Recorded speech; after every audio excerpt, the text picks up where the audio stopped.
Going on, everybody? Deadly Star here with another boxing video. Just finished watching the Austin Trout versus Miguel Cotto matchup in Madison Square Garden. First of all, I'd like to say that one of the three scorecards was absolutely atrocious. I agree with well, first of all, the scorecards were as follows. Two judges scored at 117, 111. The last judge scored at 119, 109. Now, I can understand the 117, 111 scorecard. That's fairly reasonable in my eyes. However, the 119, 109, that's completely and utterly atrocious.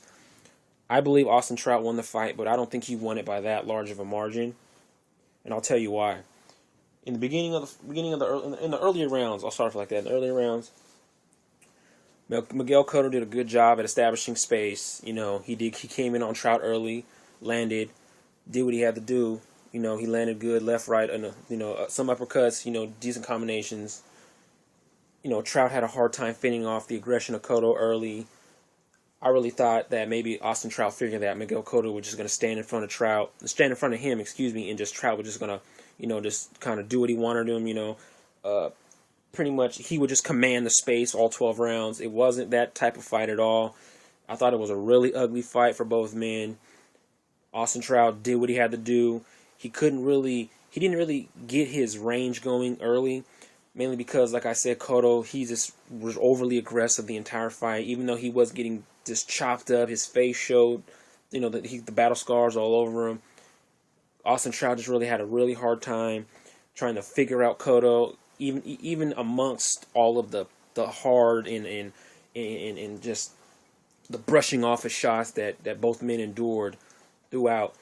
Cotto had a hard time fighting the bigger Trout, the Trout was huge. I mean, he not only is he tall, but he's really muscular, has a really long range. Cotto came in looking like an emaciated little dude. I understand Cotto has always been a little guy, but he was really little in comparison to Trout.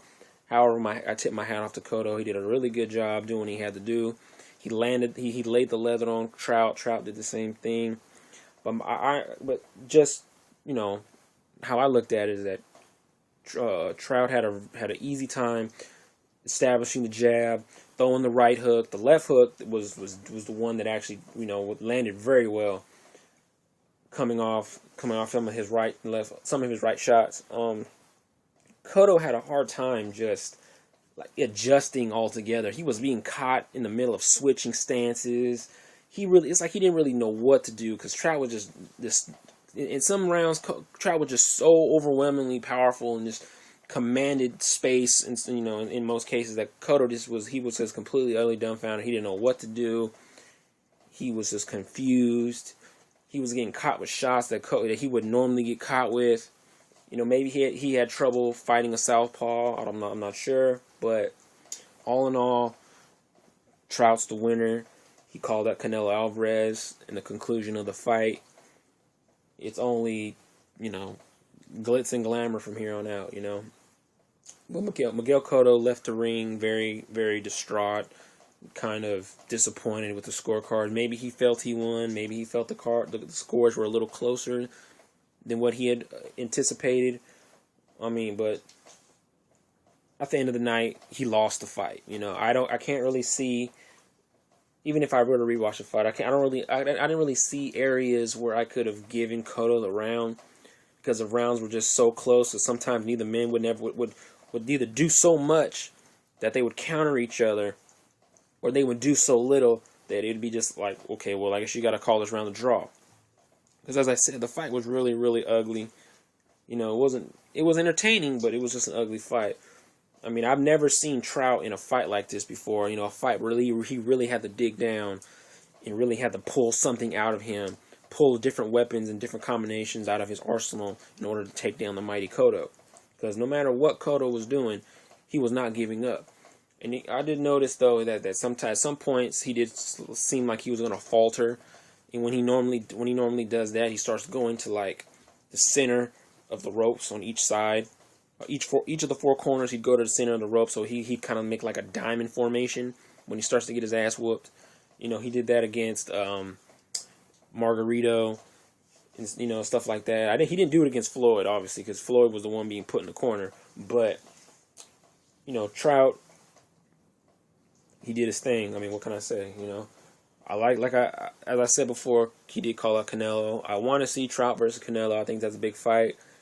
At this point, Canelo really doesn't have anything or anywhere else to go other than fighting Sergio, maybe Mayweather, and possibly what's his face, Chavez Jr. Those are like his only three options. Or if he's completely, you know, out of his mind, he'd go and fight Pacquiao at a catchweight, which I honestly don't think will happen. But you know, that's neither here nor there. You know, I mean, for the fight overall, I give it a grade. I give it a strong B. You know, the undercards were actually pretty good. You know, I'll give him, the undercards were actually pretty good. I mean, Danny Jacobs came back, you know, from his fight with cancer. He did a good job doing his thing. Obviously, it was a gimme fight. He went up against a guy, to me, that looked like a sparring partner. His name was like Fitzpatrick, I believe his name was. He did a really good job. He went in there, did his thing. You know, big ups to Danny Jacobs. Then you had I forget the guy's name, but he's one of the proteges of Miguel Cotto. I guess he's trains with him and whatnot against Salvador Sanchez II. Now, I mean, I wasn't fortunate enough to grow up watching Salvador Sanchez as much as some of you guys might have, but I have watched videos of him fighting. You know, he was a damn good fighter. You know, started off at the age of 16. He had damn good fights. I think he had like 46 fights altogether. And then he lost once, one draw and one loss, I believe, is his record.